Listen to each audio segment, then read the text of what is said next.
Herkese merhabalar. Gezgin Tekerlek YouTube sayfama hepiniz hoş geldiniz.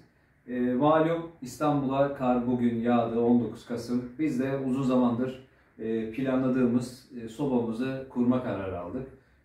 Ne yapıyorduk? Biz 2 yıldır, 3 yıldır bir dikey bir kuzine sobamız var. Onu almıştık, onu kuruyorduk. Ondan sonra şimdi tekrar onu yazlık moda almıştık. Burada hani bir terasımız var, 5. kat İstanbul'da. Şimdi biz onu merdiven boşluğuna koymuştuk. Merdiven boşluğundan tekrar o paketinden çıkarıp güzelce sarıp sarmalamıştık. Bu alana getirip şu alana kuracağım. Sonra bu masamızı da şu arkamda gördüğünüz şurada bir tezgahımız var daha doğrusu. Bu tezgahın hemen şu yan tarafına koyacağız. Sonra armut, şurada bir armutumuz var. Armut koltuğumuz. Ona göre değişik böyle yeşillendirdiğimiz alanlar var.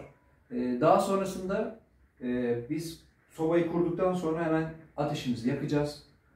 Akşam da olabilir. Size patates közlemeyi göstereceğim. Şu an onun hayalini kuruyoruz. İstanbul'da şu anda hava sıcaklıkları 4 derece, 5 derece, bazen 3 dereceye iniyor. Kar da bir başladı. Bakalım kış sezonunu bu şekilde açtık. Bu şekilde size içerikler üretmeye devam edeceğim. Takipte ve izlemede kalın. Hepinize sevgiler sunuyorum. Biz çalışmaya başlayalım.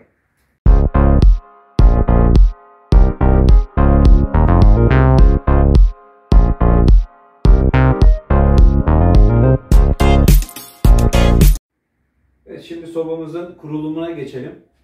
Sobamızı normalde merdiven arasına koyuyorduk. Orada paketlemiştik. Şimdi paketinden çıkardık. Bu normalde sobayı ilk aldığımız zaman şu altında bu bunun üstüne çıkıyor. Birazdan şurada alt tablası var. Onu sonradan almıştım. Onun altına koyuyorum. Çünkü o çok ince bir saç. Bunun üstüne sobayı çıkararak şöyle kaldırıp bunu evin içinde parkenin üstünde bu oynadı. Herhangi bir sorun olmadı. Bakın bu da parkeye de zarar vermedi. Bu yere de zarar vermiyor açıkçası. Şimdi şöyle yapacağız. Önce şu alt tablasını ben normalde yanmasın diye böyle koyuyorum. Yine her zamanki yerine kalsın. Şimdi şöyle bir tablomuz var. Bu tabloyu daha sonradan satın almıştım. Şimdi bu tabloyu şöyle tam sobanın denk geleceği şekilde şu şekilde bir bırakalım. Daha önceden de kurmuştuk. Çünkü bakın burası hassas. Tam da bunun üstüne çıkması lazım ki soba yerini bulsun. Şimdi biz bunu şöyle yan bir biçimde çıkaralım. Yani 90 kilo ama yani bayağı bir şey var. Yani bunu 2 kişi de rahat da yapabilirsiniz. Ben hani tek şöyle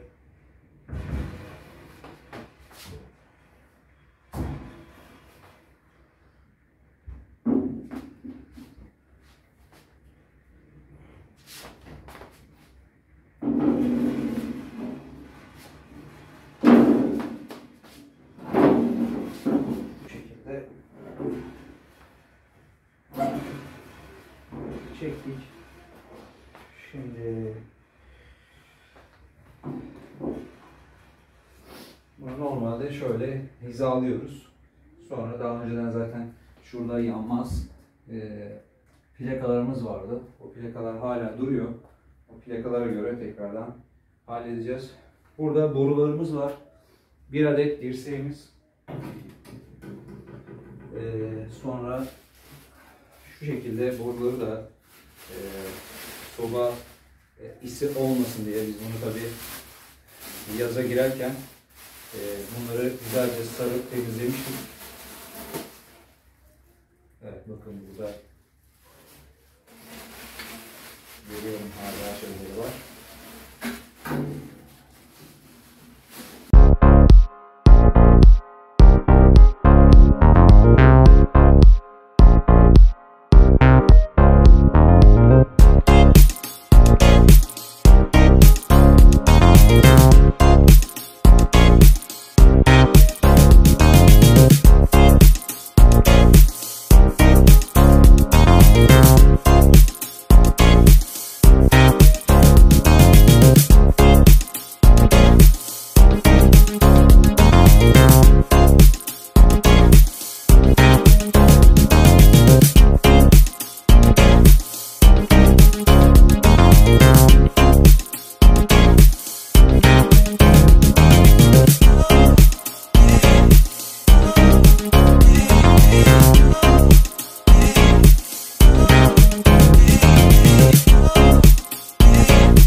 tahtalarımızı da doldurduk. Şöyle bir de yakmaya başlayalım. Ben normalde bu şekilde çok az bir şey de olsa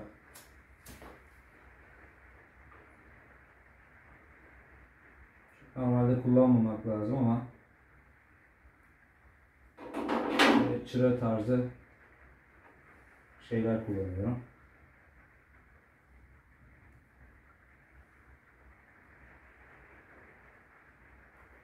Şöyle tutuşturmak için biraz bez. Yani ıslak mendil gibi şeyler.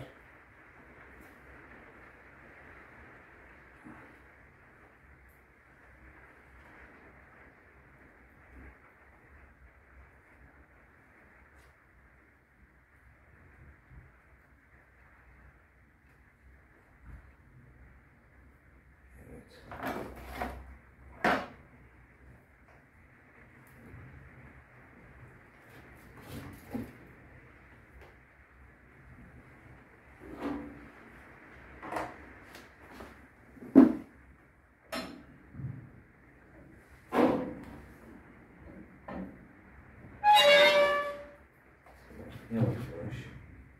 Evet, alıyor.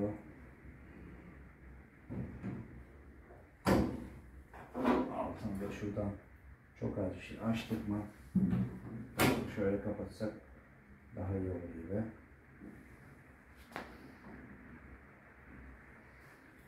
Evet.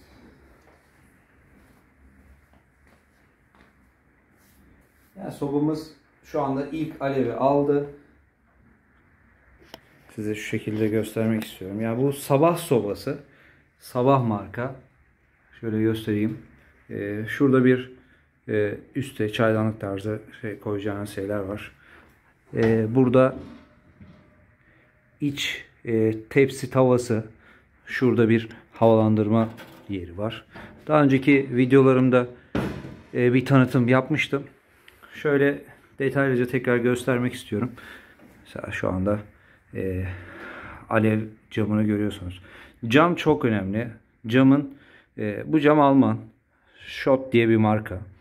Ondan sonra bu alt tarafı şu şekilde zaten harladığımız zaman gerçekten harlı bir ateş olarak yandı. Şöyle borusunu bu şekilde montajladık. Şöyle şu tarafta da bir dairesel halkası var. Gayet güzel de çekiyor şu anda. Burada yani camlar buharlı. Yani evlerde de biraz hafif karlar vardı. Şu anda yağmura döndü ve karlar eridi. Bizim de burada yeşilliklerimiz mevcut. Gerçekten güzel bir çiçeğimiz var. Şöyle soba sönmeye doğru dönüyor. Tabii altını açmayı unuttuk. Evet, şu anda tekrar başladı. Bakalım bugün patates yapacağız. Şu anlık bu videomuzu böyle sonlandıralım. Size ayrıca de patates videosunu da göstereceğim. Soba çok güzel değil mi? Yani şu anda acayip derecede de güzel yanıyor.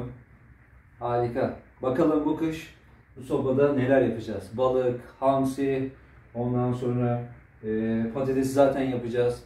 Börek yapabiliriz, tavuk yapabiliriz. Hepsinden parça parça sizlere göstermiş olacağım. Buraya kadar da izlediyseniz abone olup destek verirseniz de çok memnun olurum. Kendinize iyi bakın. Hoşça kalın.